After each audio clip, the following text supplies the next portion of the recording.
3. Hey, welcome to the Smartest Amazon Seller Podcast. I'm your host, Scott Needham, and according to some of you out there, this is the best podcast on Amazon. I think you're kind of crazy because I'm just not that great. I'm just having fun, and this is something to do on the side. It's actually really important for me, but I give it an hour or two a week.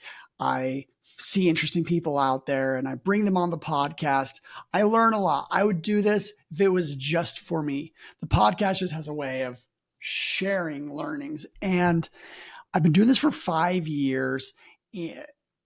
It's kind of crazy how far everything has come. That's pre-COVID. That's back when I was actually a good Amazon API developer. I think, between 2013 to 2017, there really wasn't a lot of Amazon development, a lot of software tools. I'm going to venture to guess I probably knew more about Amazon's API than anyone out there of what you could do with that data. What were its implications? I didn't use it all because some of it didn't relate to my business, but I tested everything out. So I've gotten a little rusty in Amazon software development, and I'm trying to sharpen my blade in becoming an Amazon podcaster. Why am I talking about this right now? Is because some of you guys actually voted for me to be the top podcast. There is, while I have had guests the last few weeks, there's been a lot of developments that I've been working on, personal projects, research reports. Some of them maybe you've already seen. I think I'm about to push one on Monday about inflation on Amazon. I think it's going to go viral. I think it's going to be big. I'm going to talk to you on this podcast about some of those things, about the inflation that's happening on Amazon and, just what the data tells me and my process for putting this together. So, but first about that voting thing, we're putting together what we're calling the Golden Seller Awards. This is a Smart Scout initiative. There's 30 plus categories of things for around the best software tools in certain categories, the best service agencies, the best communities, the best content, who has the best podcast. So looking to get to duke it out so that the best of the best gets seen, because it's actually kind of hard to trust. There's choose a category. There's usually 10 options out there. Wouldn't it be nice just to have to deal with the best first? So that's what this is about. And I'm expecting, to see blood in the streets, see the drama laid out as people are jockeying for position. So if you want to vote, actually right now we're in a nomination period until the end of the month, November. That's when we save all the election stuff. All the best elections are happening in November. But if you want to vote in one where it actually makes a difference, the Golden Seller Awards. So nominate, vote, jump all in. I'm not kidding. There's been about 5 separate nominations for this podcast that we're listening to right now. So probably there's a huge bias going on because, my team put it together, but I actually hope I don't win. It's kind of awkward if I'm up there. I'm shooting for number 3. That's my spot. There's some other great podcasts and great software. So I don't need to be number 1, but I do want to stoke the fire, stoke the controversy. Okay. So let's jump into some of these reports. There's one I'm releasing in 3 days. It's going to go viral. I'm going to have a tough weekend because it's all I'm going to think about, where we show Amazon prices. The average price of selling ASINs has gone up considerably in 2024. And I think a lot of Amazon sellers will think, no shit. This is what we've been talking about. These fees that hit us at the beginning of the year. What else do we do but raise prices? So hopefully the data kind of catches up and says what you're feeling. But I'm going to jump into 2 other quick reports. They're interesting on their own. and then into the inflation. First, I did a report on 1P brands. These are brands that work directly with Amazon. Sometimes an Amazon vendor could have multiple brands. Amazon does work with distributors, and that kind of creates a weird situation, but it happens. And there's on the order of 30, 40,000 brands that Amazon sells, but really there's about 1,500 to 2,000 that are really the ones that are the meat and potatoes. Okay, this report, if you actually just want to see the data, I'm actually going to share my screen for anyone that watches this on YouTube. We have been pushing the podcast onto YouTube for the dozens of people that think they want to see me rather than listen to me. But this report, if you just Google, Smart Scout, Amazon 1P brand monthly revenue, you'll find it. I'll try and get the link in the show notes. But this chart is really cool, and it shows, okay, of the 20,000 brands, 80% of the revenue that Amazon does is only from like the top 10%. So you've heard of that 80-20 rule. Well, that applies. Amazon, there was some hullabaloo about Amazon breaking up with some of their vendors and saying, hey, if you want to keep selling on Amazon, you could try 3P. I think this was overblown. I'm sure it happened to, a few dozen vendors. I don't think it was happening in quite the number that they were saying. And I actually think Amazon could break up with more brands. They don't need them. They only need these 1,500 brands, 2,000 brands that, are driving, 10 million plus in revenue to their platform. Below that, it's hard on their end to justify, active management. Because we have brands like, HP, Apple, Samsung, these brands that are doing, tens of millions. Apple does probably more than like the bottom half, like the bottom half 10,000 1P brands. They do hundreds of millions a month on Amazon. I find myself buying AirPods on Amazon because for some reason they're cheaper than Apple.com. That's kind of crazy. You don't see that often. So that's a cool report just to kind of see like one, to see the quantity of like Amazon vendor relationships and the ones that matter and the ones that don't for them. So I'm arguing Amazon can kick off more brands and force them to 3P, force them to invest in their platform. And it might even be the best thing for them. I think Amazon vendors, I know they're a little lazy. Some of them don't even care about Amazon. These are multinational brands, and it is not their biggest sales channel. It's a thorn in their side. So if they were to invest and try and win in the category, it'd probably be better for them. Now, I've done another report, 1P versus 3P. This is just a comparison between first-party brands and third-party brands. Most people listening to this, they're a third-party seller. This podcast is definitely geared towards them. Agencies are often serving third-party brands, like D2C brands, but sometimes they actually serve 1P. You'll see, the agencies that really get it, they have a chance to see 1P, and they're usually really big brands but hard to actually manage. Okay, so I'm going to jump into this next report real quick. It's just a contrast of like, hey, how many 3P brands are there that do over $1 million a year? How many 1P? So according to our data and like the research that I've done, there's 40,000 brands that are third-party seller brands that do more than $1 million a year. There's 7,500 brands that work with 1P. Now, here's a very big difference. On average, a 1P brand has 7.5 sellers. On average, on a third-party brand, 1.5. So right there, it tells you, where do the resellers flock to? They actually flock to 1P brands.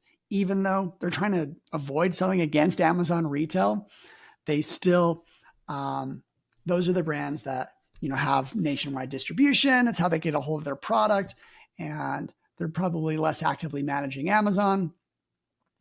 Third-party brands are growing at 8% a year, as opposed to the 4% a year that 1P brands are. And the average lifetime of an ASIN, the average age of an ASIN for 3P is 2.8 years. The average age for a 1P ASIN is 3.9 years. So the 1P ASINs have been around for a long time, and they don't do as much product development. Now, for each dollar of revenue, third-party brands are spending 127% more on sponsored products. Third-party 3P brands are spending 34% more on sponsored brand ads, and then 146% more on sponsored video. So they are investing per dollar of revenue way more in advertising. And so that's probably why they're growing at double the rate. So there you have it. Those are the numbers. And that's the comparison. If you want to see this report, just type in Smart Scout, Amazon 1P versus 3P. You'll see it. It's a nice little infographic. And if you're on YouTube, you're seeing it right now. If I haven't bored you already. But wasn't I saying that I'm supposed to be getting better at this? So you're not bored, because now the main event is here. Inflation prices on the Amazon marketplace are outpacing not the U.S. economy's inflation. We all know this. We've experienced the fees, the crunch that it is to actually run a profitable business. And we analyzed over 10 million ASINs and then found that, prices actually in 2022 in the middle kind of bottomed out. And then ever since then have been climbing back up, climbing. And then January 2024, they accelerated. And so the average price of a product at the beginning of 2023 was $25.50. Right now, the average price of a product on Amazon is $28, $2.50 on average from our hardworking Americans. That's how much more they have to spend to buy a product, to get it delivered same day or next day or 2 days or whenever. So this was a challenge for me to create, because let me take you back to 2018 when I found out that our reselling business, oh man, how profitable are we? I found myself every single week getting into the database, trying to grab more data from Amazon's API, here's a new report. Maybe we should incorporate this in our profitability. And it seemed like every single time I came away, I had a new, a slightly different way of bringing the data. And then I had new numbers of our profitability. That was really annoying. It was actually one of the most frustrating things I've ever done, to spend all day downloading a bunch of reports, meshing the data together, and being like, oh, hey, you know what? We've made $400,000 in the last year. Then the next day I'd be like, oh, let's just include this report. Oh, guess what, guys? We've lost $100,000. That's one of the most annoying things, is jumping into database tables and extrapolating different points. Maybe we do different joins, and then the conclusions are slightly different. That happened to me with this report a few times. And then actually I found some bugs in the data. I was like, crap. Hey, developers, we screwed up on this. So I got to do this a different way. But then I found, I just did a very simple, hey, what's currently selling on Amazon today? This is the actual logic that happened. Products that are selling today. Let's look back the last 2 years. What is their average price? There might be products that actually dropped off from this report because maybe they sold in 2022 and they're no longer selling. I'm actually not including those. I'm only looking at products that are selling today. What were they selling for the last 2 years? And that was over, it was about 10 million ASINs. I'm pretty sure it was over 10 million ASINs, but some of them didn't go back very long. And this created a nice sharp curve up and to the right, where we have some serious inflation and you can just see these fees just getting reflected in the prices on Amazon.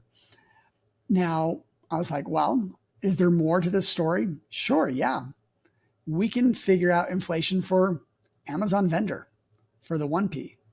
Okay, there's more. What's inflation for third-party sellers? Oh, there's more. What's inflation for Chinese sellers? And Chinese sellers and third-party sellers, they're pretty close to the same. There's a few small little dips here or there. But, trend is very, very similar. In fact, I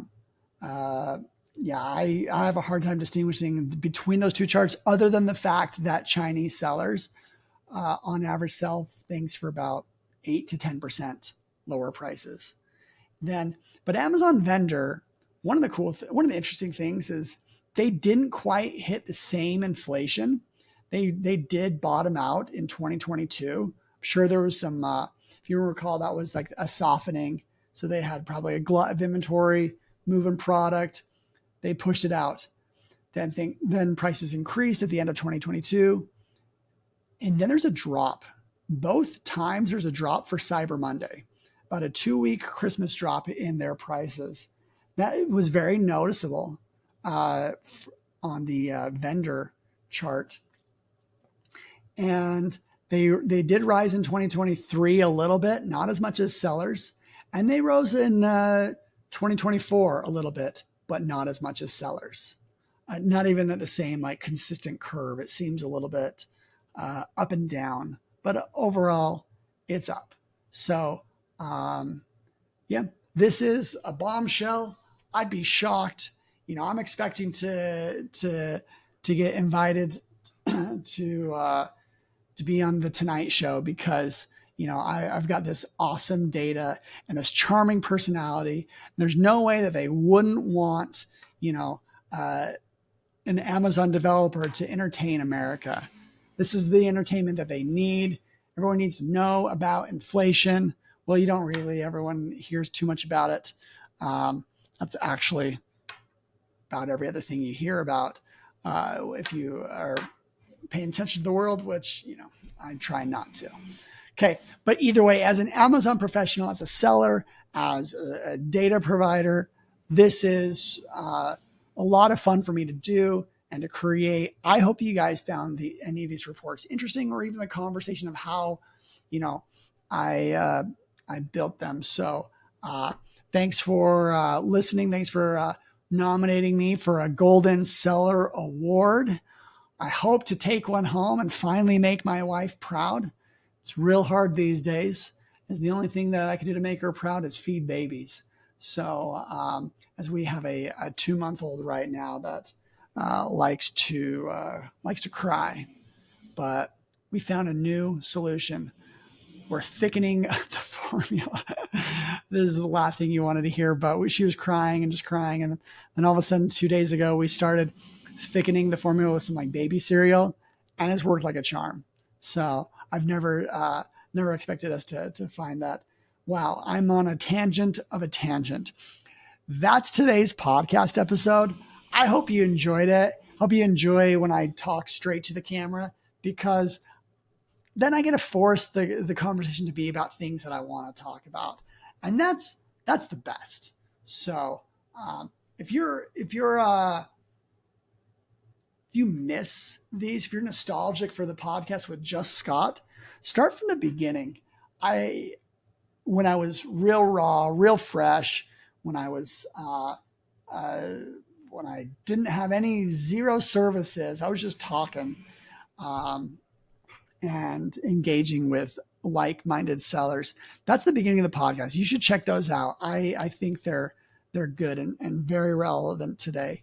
So let's wrap up the pod there. Thanks, guys.